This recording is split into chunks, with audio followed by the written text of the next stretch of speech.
The silence of deep space shattered when something impossible tore through reality itself. Admiral Kryn watched his display screens flicker with readings that made no sense. His patrol fleet had been monitoring this sector for 3 cycles without incident. The edge of explored territory stretched before them like an endless black ocean, and nothing ever came from beyond that invisible line. Until now, the spatial distortion registered on every sensor simultaneously. Energy signatures spiked across wavelengths the Valen Empire had never encountered. Space itself seemed to ripple and fold, bending light into strange patterns that hurt to observe directly. Kryn's tactical officer stumbled backward from his station, 3 of his eyes squeezed shut against the visual assault. Then it emerged. The vessel that pushed through the distortion was enormous, easily dwarfing the largest Valen battlecruiser. Its hull reflected no light, appearing as a darker shadow against the black of space. No running lights marked its surface. No identification transponders broadcast its origin. The ship simply existed, silent and ominous, hanging in the void like a predator deciding whether to strike. Kryn felt his throat sacs tighten. In 40 years of military service, he had conquered 17 star systems for the Empire. He had seen 1,000 different species kneel before Valen superiority. Fear was something he inflicted on others, not something he experienced himself. Yet something about this vessel made his instincts scream warnings. "Hail them," he commanded, his voice steady despite the unease crawling through his thoughts. Standard protocol. Demand identification and intent. His communications officer worked the controls with trembling appendages. The message broadcast across all known frequencies, translated into 73 languages by the automated systems. Unknown vessel. You have entered sovereign territory of the Valen Empire. Identify yourself immediately and prepare to be boarded for inspection. Failure to comply will result in your destruction. Silence answered them. Kryn waited, counting the moments. Protocol dictated a 2-minute window for response. Most species started begging for mercy within 30 seconds. These newcomers let the full 2 minutes expire before anything happened. When the response finally came, it arrived on a frequency the Valen had never used. The voice that spoke was calm, measured, completely unafraid. "This is Captain David Ross of the Earth vessel, Silent Wanderer. We are explorers from a distant system on a mission of peaceful discovery. We mean no harm and claim no territory. Our navigational error brought us to your space unintentionally." Kryn's translator struggled with some of the words. Earth. The database contained no record of such a world. These creatures called themselves human, another term without historical precedent. The linguistic patterns suggested a species that valued precision in language, careful thought before speaking. You will power down all weapon systems and allow boarding teams to secure your vessel, Kryn transmitted back. Resist, and you will be destroyed. The Empire shows mercy to those who submit without conflict. Another pause, shorter this time. When the human captain spoke again, something had changed in his tone. Still calm, but harder somehow. "We will not be boarded. We will not submit to threats. We are willing to discuss this situation peacefully, but we will defend ourselves if attacked." Kryn felt his anger rising. No lesser species spoke to the Valen Empire with such defiance. These humans clearly didn't understand the natural order of the galaxy. They needed education, the kind that came from overwhelming force. "All ships, power weapons," he ordered. "Target their propulsion and communication systems. Disable, but do not destroy. I want their technology intact for study." 6 Valen warships rotated into attack formation, their plasma cannons charging with visible coronas of green energy. They moved with practiced efficiency, surrounding the human vessel in a 3-dimensional cage. No escape vector remained open. The Silent Wanderer did not attempt to flee. Instead, something rippled across its dark hull. Patterns of light emerged from nowhere, flowing like water across the surface. The ship's energy signature changed, doubled, then tripled in intensity. Systems aboard Kryn's flagship began registering warnings about massive power buildups. "They're charging weapons," his tactical officer reported, voice cracking with stress. "Energy levels exceeding anything in our database."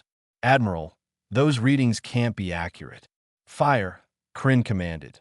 The Valen ships unleashed their opening salvo. Superheated plasma bolts crossed the distance in microseconds, enough firepower to crack a planet's crust. Every shot tracked true, guided by targeting computers that had never missed. They struck an invisible barrier 300 meters from the Silent Wanderer's hull. The plasma dispersed harmlessly, absorbed by defensive shields that shouldn't exist. The Empire's best scientists had proven such technology was impossible. Energy requirements alone would exceed the output of a star. Yet there it was, casual and effortless, rendering their weapons useless. Aboard the Silent Wanderer, Captain David Ross studied the tactical display with the calm of someone who had expected exactly this outcome. His crew waited silently, each at their station, ready but not eager. They had trained for this scenario. Humanity had spent 2 centuries preparing for first contact, hoping for the best while planning for the worst. Lieutenant Amy, right at the tactical station, looked up from her screens. "Captain, target locks acquired. Their shield frequencies are predictable, vulnerable to kinetic penetration. We could disable their entire fleet in under 40 seconds." Ross shook his head slowly. "Fire control remains locked. We defend, we don't attack." "Not yet." He activated the communication system again, his words now carrying the weight of someone who had tried patience and found it wanting. "Valen ships, stand down. We don't want war. We don't want your territory. But we will not be bullied. Test us again, and you'll regret it." The transmission ended. In the silence that followed, Admiral Kryn stared at his screens with dawning horror. These humans, these unknowns from beyond explored space, had just done the impossible. They had made the Valen Empire blink first, and across the galaxy, countless ears were listening. High Chancellor Vorn sat upon the throne of ascendancy, his ancient body supported by gravitic fields that compensated for muscles weakened by 3 centuries of life. The throne room stretched vast and empty around him, its walls carved from a single piece of crystalline rock taken from the first world the Valen Empire had conquered. 42 pillars lined the chamber, each representing a subjugated species, each a reminder of inevitable dominance. The holographic display flickered to life before him, showing Admiral Kryn's humiliated face. The report was brief, concise, utterly unacceptable. "You allowed a single unknown vessel to survive an encounter with 6 of our warships," Vorn said, his voice carrying the rasp of extreme age and barely controlled fury. "You permitted these humans to threaten the Empire and retreat without consequence. Explain how this serves our interests." Kryn's image wavered as the transmission struggled across light years of distance. "High Chancellor, their technology exceeds our projections by orders of magnitude. Their defensive capabilities alone suggest a civilization far more advanced than initial scans indicated. I recommend diplomatic contact before further military engagement." "Recommend." Vorn leaned forward, the movement sending pain through joints that had outlived their natural lifespan. "You recommend we show weakness to an unknown species? You recommend we negotiate as equals with creatures who emerge from unmapped space?" "I recommend we survive," Kryn replied quietly. The transmission cut off. Vorn sat in silence, processing the implications. In 300 years of rule, he had never encountered a species the Empire couldn't break. Strength was the only currency that mattered in the galaxy. Compassion was weakness. Mercy was failure. The Valen Empire existed because it refused to tolerate equals. These humans would learn that lesson, or they would cease to exist. Vorn activated the War Council summons. Within the hour, 73 military commanders stood in holographic projection around his throne, each representing a battle fleet, each eager for glory. He addressed them with words that had launched 1,000 conquests. "Assemble the Second Armada. 50 capital ships. 300 support vessels. Enough firepower to sterilize a solar system. Find these humans. Find their homeworld. Show them what happens when lesser species forget their place. The commanders saluted as one, their eagerness palpable even through the holographic medium. War meant promotion. Victory meant wealth. The humans had just become the most valuable target in known space. Far across the void, Ambassador Trell of the Confederation of Free Worlds reviewed the same sensor data from a very different perspective. His four-fingered hands moved across the touchscreen with practiced efficiency, correlating reports from a dozen different sources. The encounter near the Ashura Nebula had been monitored by survey satellites, merchant vessels, and intelligence operatives scattered throughout the sector. The humans had demonstrated restraint. They had absorbed an attack, proven their superiority, and chosen not to destroy their attackers. In a galaxy where might made right, that kind of mercy was either profound wisdom or dangerous naivety. Trell needed to know which. He composed a message using old encryption protocols, the kind that predated Valen occupation of the communication networks.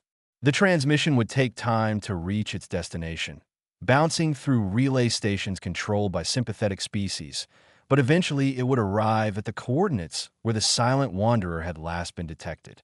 To the humans of Earth, he wrote carefully, "You have attracted the attention of the Valen Empire, and they do not forgive perceived insults.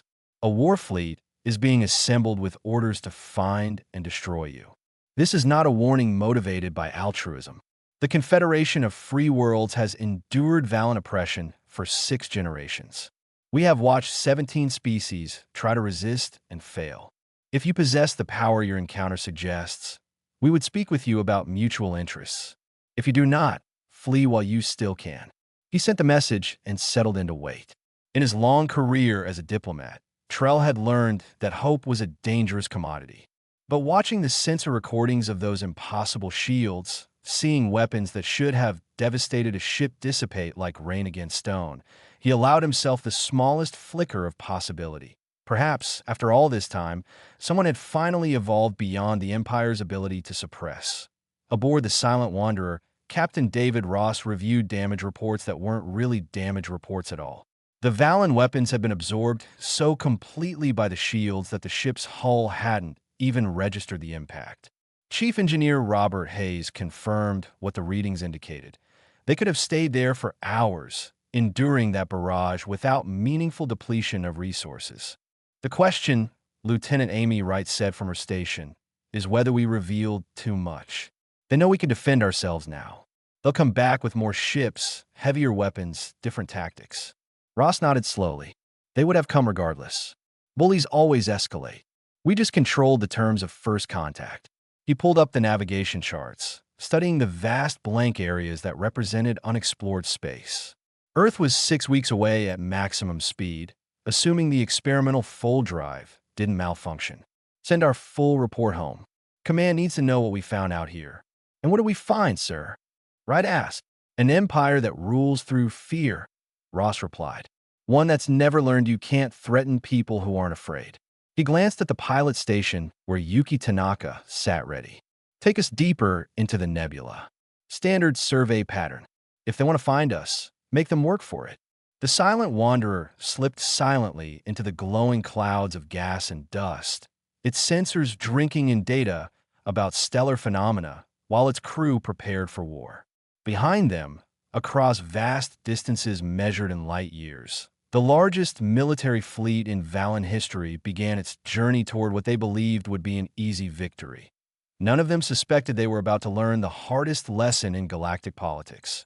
Some species couldn't be conquered because they had already conquered themselves. The Ashura Nebula stretched across 20 light-years of space, a cosmic storm of ionized gas and stellar dust that played havoc with conventional sensors.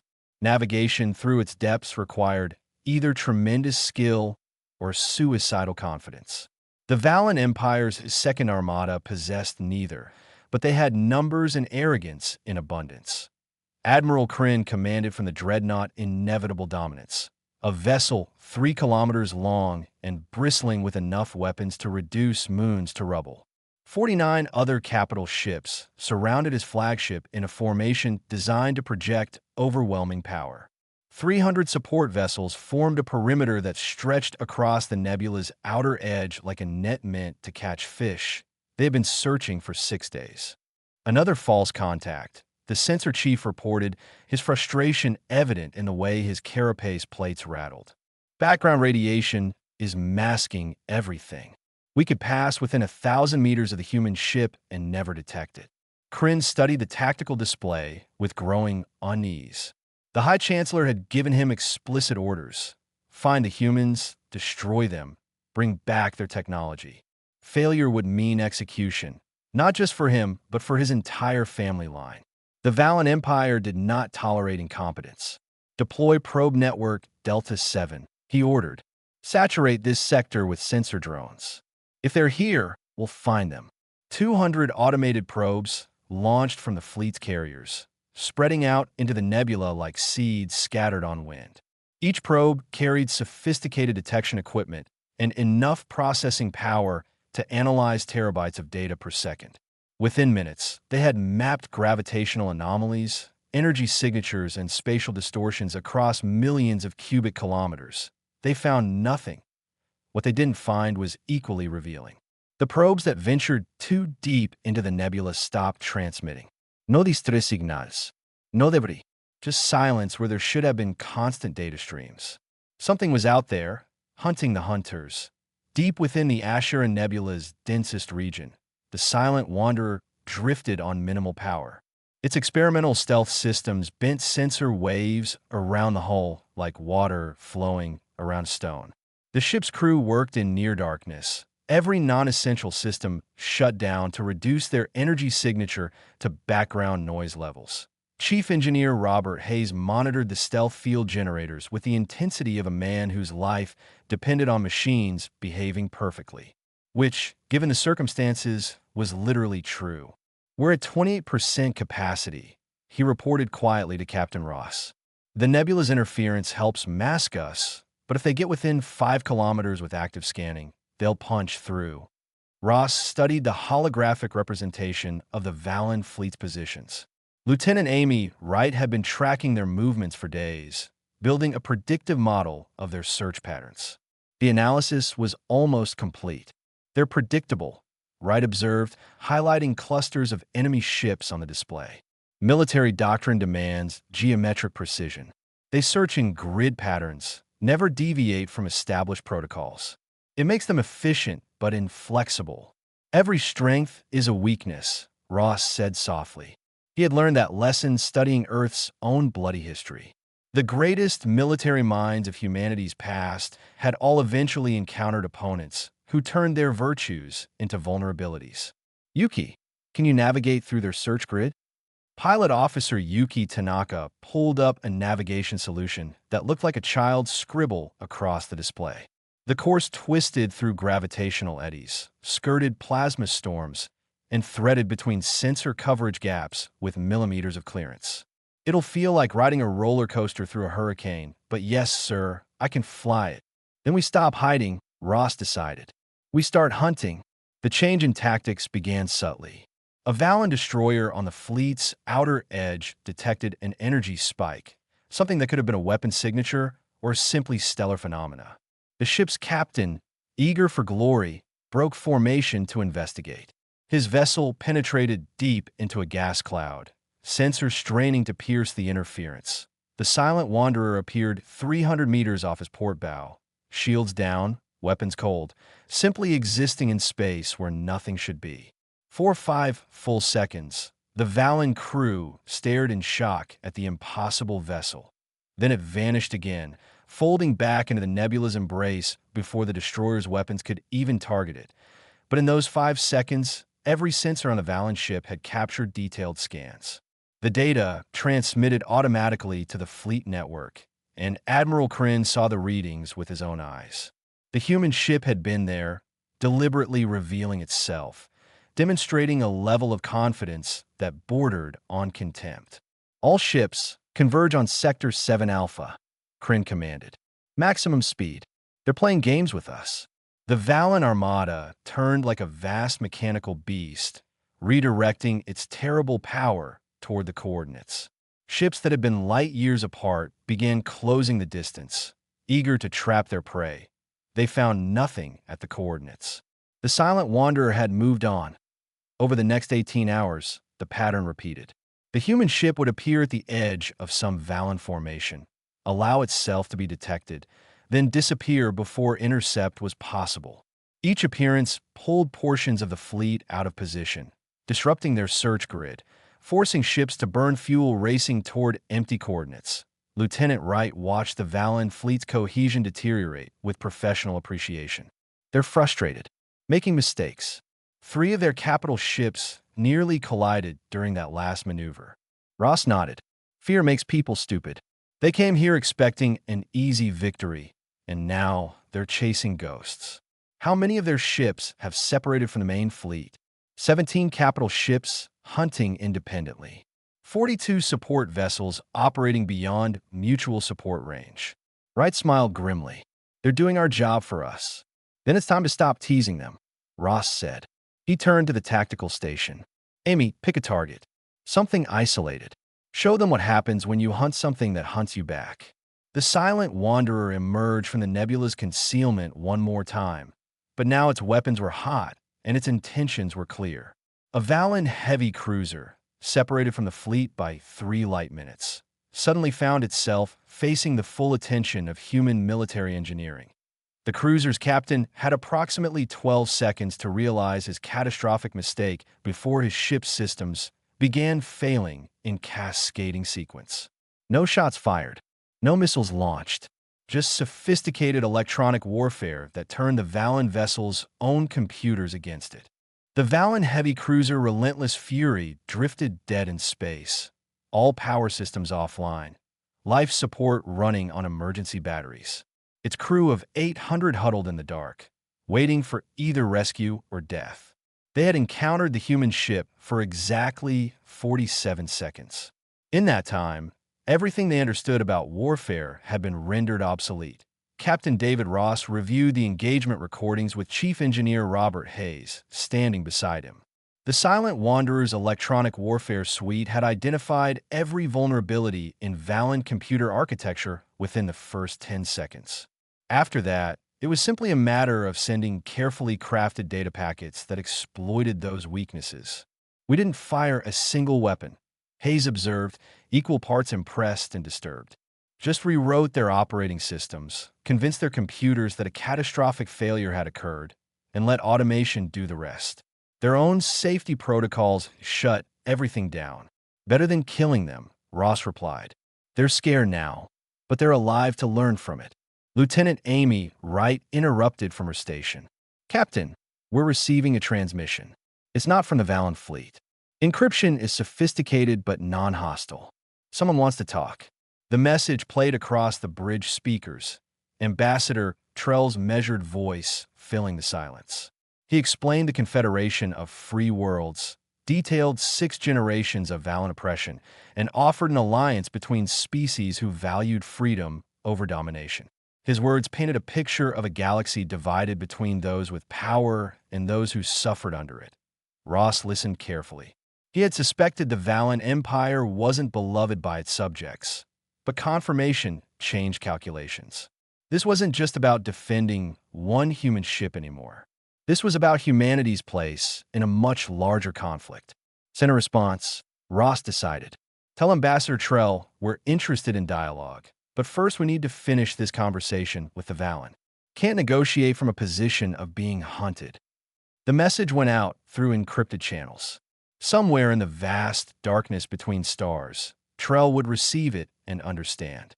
Humanity was willing to make friends, but first they had to establish that they couldn't be pushed around.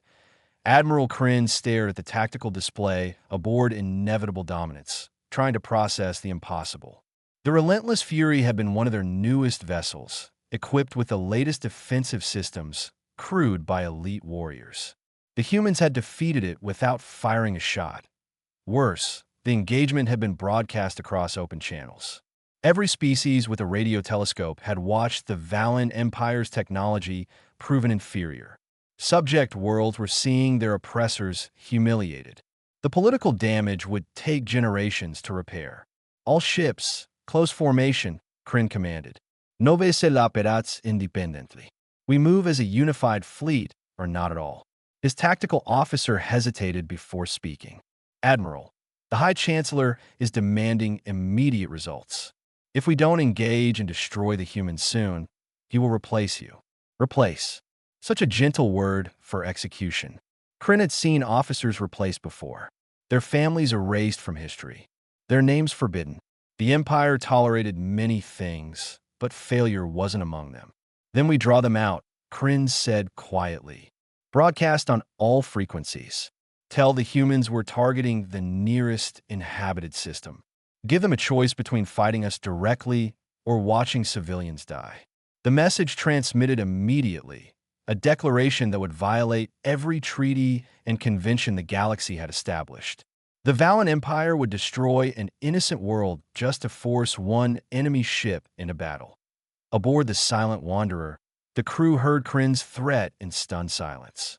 The target was a small colony world, home to 3 million members of the Quillian species, a peaceful civilization that had surrendered to Valen rule decades ago without resistance. They would be slaughtered simply to bait a trap. We can't let that happen, Lieutenant Wright said, her voice tight with anger. Even if it's obviously a trap, we can't abandon 3 million people. Ross nodded slowly. They're counting on human compassion being predictable. They think mercy is weakness. He pulled up the fleet positions, studying the Valen Armada, now assembled in perfect formation. 50 capital ships, 300 support vessels, enough firepower to crack continents. What if we call the bluff?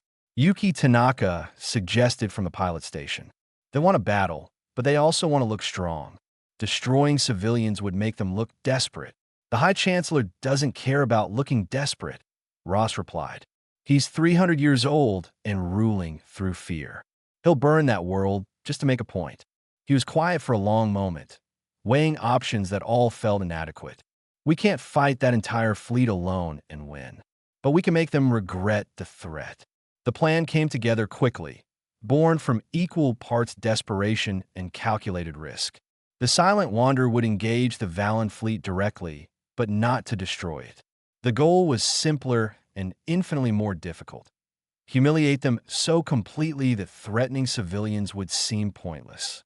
Engineering, I need every defensive system at maximum efficiency, Ross ordered.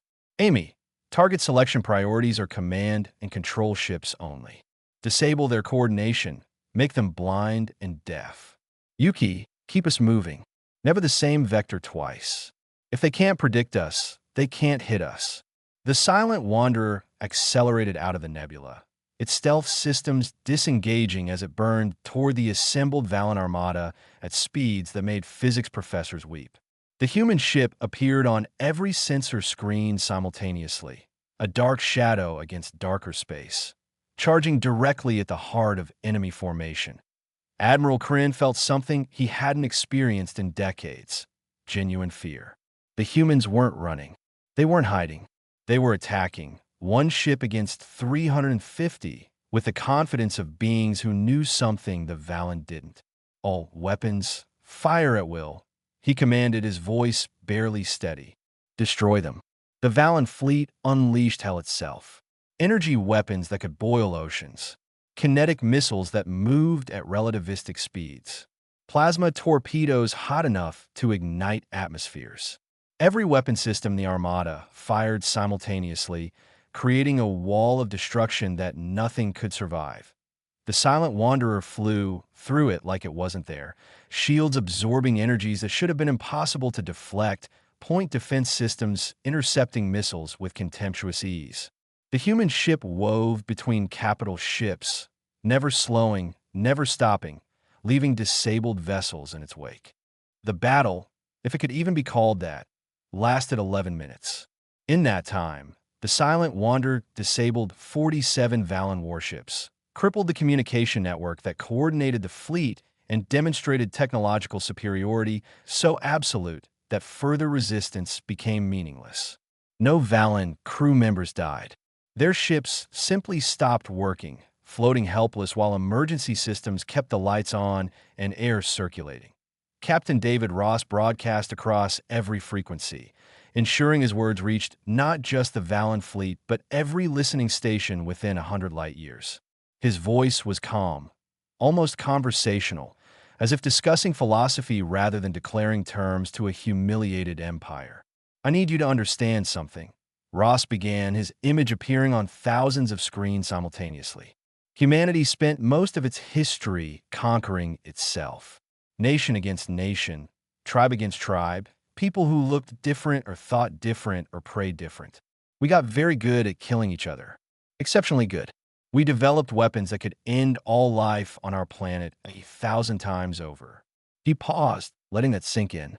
Across the galaxy, species who had never heard of Earth listened with rapt attention. The Confederation of Free Worlds, the subjugated colonies, even the Valen High Council, watching from their throne world in impotent rage. Then we grew up, Ross continued. We learned that strength without wisdom is just violence. That power without restraint is tyranny. We put away our weapons of extinction and turned our energy toward exploring the universe instead of destroying ourselves. We didn't abandon our military capabilities. We just learned when not to use them. Admiral Kryn, aboard the still functional Inevitable Dominance, felt something crumbling inside his chest. Certainty, the absolute conviction that the Valen Empire represented the natural order of things. This human, this representative of a species unknown 6 days ago, was speaking to him like a teacher addressing a slow student. "You threatened to murder 3 million innocent people to draw us in a battle," Ross said, and now his voice carried an edge of steel beneath the calm surface. "That tells me everything I need to know about your empire. It's built on fear, maintained through threats, sustained by the belief that no one will ever be strong enough to stop you." The silent wanderer rotated slowly in space, its weapons systems powered but not targeting anything. A demonstration of capability held in check by choice. "We're strong enough," Ross stated simply, "but we don't want to destroy you. We want you to stop being what you are. The galaxy doesn't need another empire built on subjugation. It needs civilizations that can coexist without one grinding the others beneath its heel." He transmitted a data package alongside his words, spreading it throughout the communication network.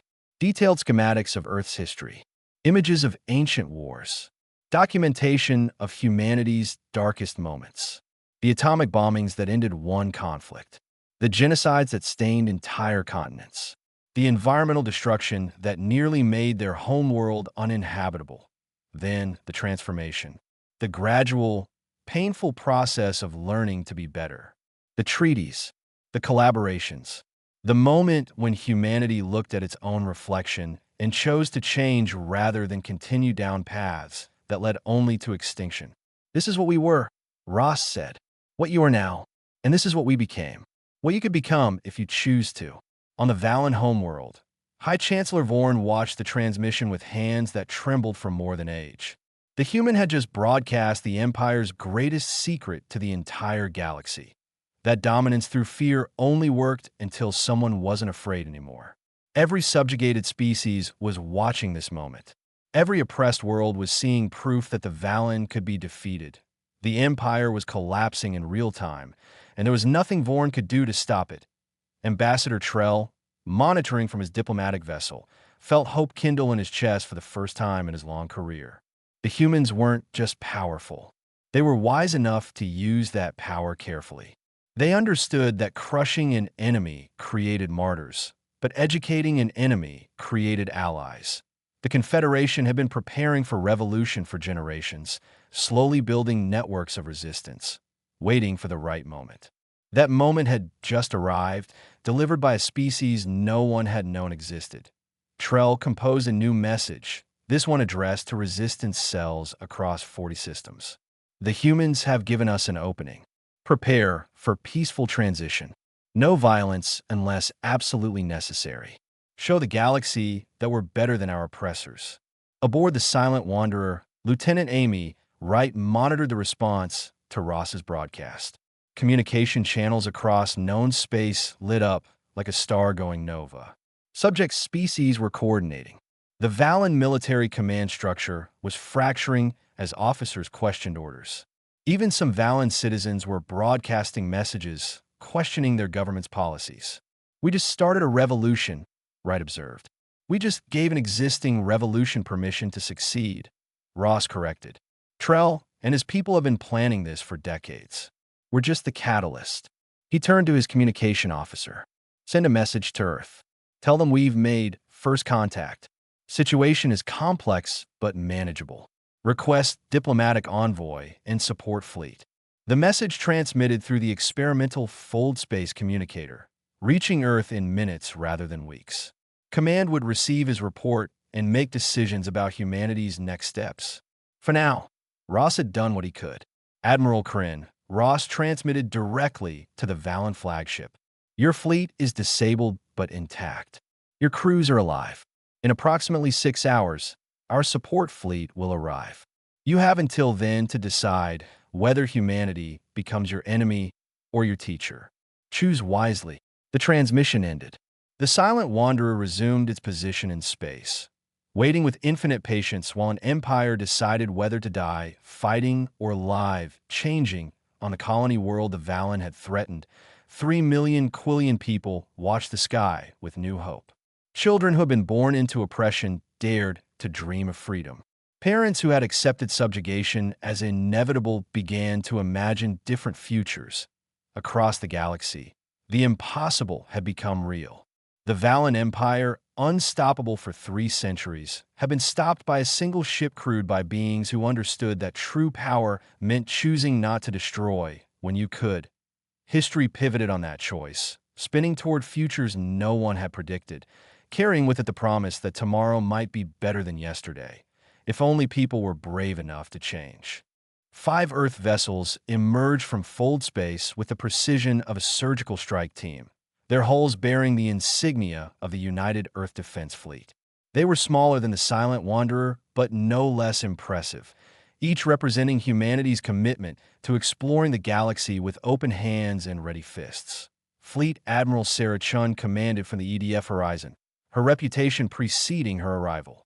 She had negotiated Earth's last 3 major treaties, prevented 2 civil wars, and once stared down a rogue AI collective until it agreed to peaceful coexistence. The Valen situation would be delicate, but Chun had made a career of turning potential disasters into diplomatic victories.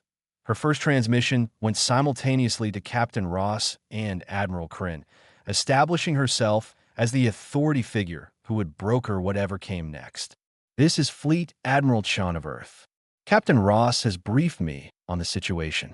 Admiral Kryn, your fleet remains disabled but unharmed. Let's talk about what happens next."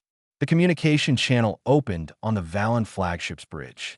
Kryn looked older than his years, the weight of defeat visible in his posture. Behind him, the High Chancellor appeared via hologram, Vorn's ancient face twisted with barely suppressed rage. "You expect us to negotiate surrender?" Vorn demanded, his voice crackling with fury. "The Valen Empire has existed for 3,000 years. We do not bow to upstart species who stumbled upon advanced technology." Chen's expression didn't change. "High Chancellor, let me be very clear about your current position. Your military is disabled. Your subject species are in open revolt across 40 systems. Your economy depends on tribute from worlds that are currently refusing to pay. You have 3 choices: negotiate in good faith, attempt to continue as you were and face complete collapse, or escalate to total war that you cannot win. You threaten us while claiming moral superiority." Vorn's hologram flickered with interference from damaged communication systems. "Hypocrite, you're no different from us." "We're very different," Chen replied calmly. "We're offering you a path forward. The Confederation of Free Worlds is willing to accept Valen membership as equals, not overlords. Your species keeps its autonomy, its culture, its place in the galaxy. You just stop subjugating everyone else." The silence stretched long enough to become uncomfortable. On worlds throughout the Empire, Valen citizens were having conversations their government had forbidden for generations. Young people questioned why their prosperity required others' suffering. Historians examined records that had been suppressed, discovering uncomfortable truths about how the empire had been built. Ambassador Trell watched these developments from his vessel, coordinating with resistance leaders across dozens of systems. The transition was happening faster than anyone had anticipated. Subject species weren't rising in violence, but in unified voice, demanding representation, autonomy, basic rights that had been denied for centuries. The humans gave us something more valuable than military support, Trell told his staff during an emergency meeting. They gave us proof that the Empire could be resisted. That changes everything. People who thought themselves powerless now know they're not alone. On the Valen homeworld, something unprecedented occurred. The military council, composed of officers who had dedicated their lives to conquest, formally requested High Chancellor Vorn's resignation. Not through violence or coup, but through institutional process buried in ancient laws that hadn't been used in millennia.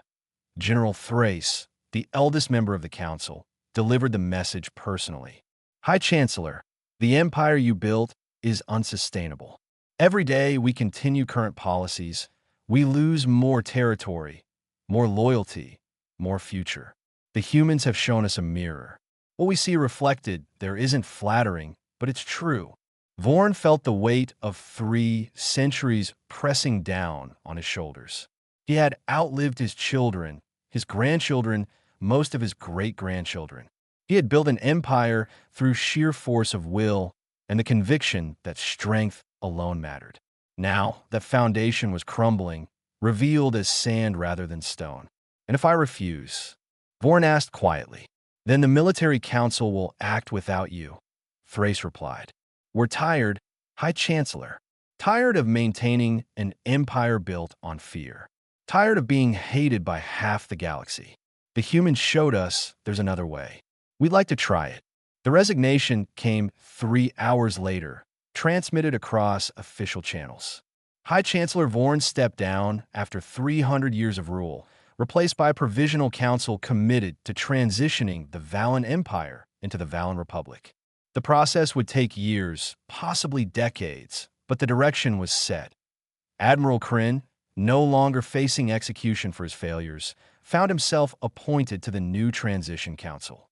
His first-hand experience with humanity's capabilities made him valuable. His humility in defeat made him trustworthy to former subject species. His first official act was to restore power to the disabled fleet and order them home. The age of conquest was over. The age of cooperation was beginning, however awkwardly. Captain David Ross met Admiral Chun aboard the Horizon 1 week after the fleet's arrival.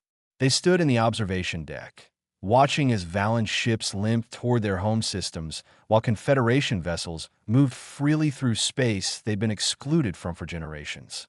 You started quite the mess, Chun observed, though her tone was more amused than critical. I defended my ship, Ross replied. Everything else was them realizing they couldn't bully us into submission. The diplomatic corps is going to be busy for years sorting this out, Chun said. We're suddenly the galaxy's peacekeepers, whether we wanted that role or not.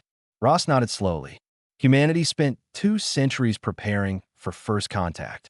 We built weapons hoping we'd never need them. We studied every mistake our ancestors made. And when we finally met another species, they immediately tried to conquer us.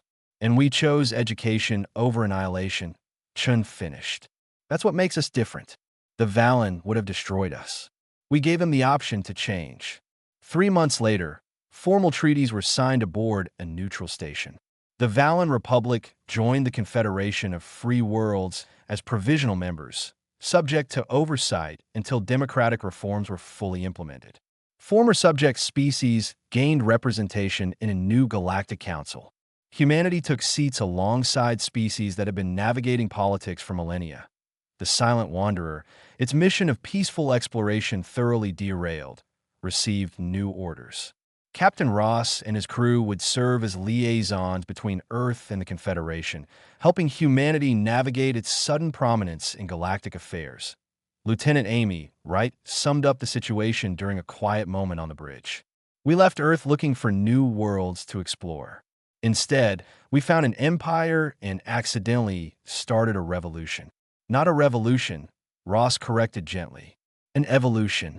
We just reminded them that fear isn't the only way to organize a society. He looked out at the stars, at the vast frontier that still waited to be explored. Come on, we've got actual exploring to do. The galaxy didn't get any smaller while we were busy remaking it. The silent wanderer turned toward unexplored space, its crew ready for whatever waited in the darkness. Behind them, an empire was transforming into a republic. Subject species were becoming equals. The galaxy was learning, slowly and painfully, that peace was possible even after centuries of war. And somewhere in the vast archives of Earth, historians were already writing the first chapters of humanity's emergence onto the galactic stage, noting that when given the choice between dominance and diplomacy, humans had chosen the harder path that led to better futures.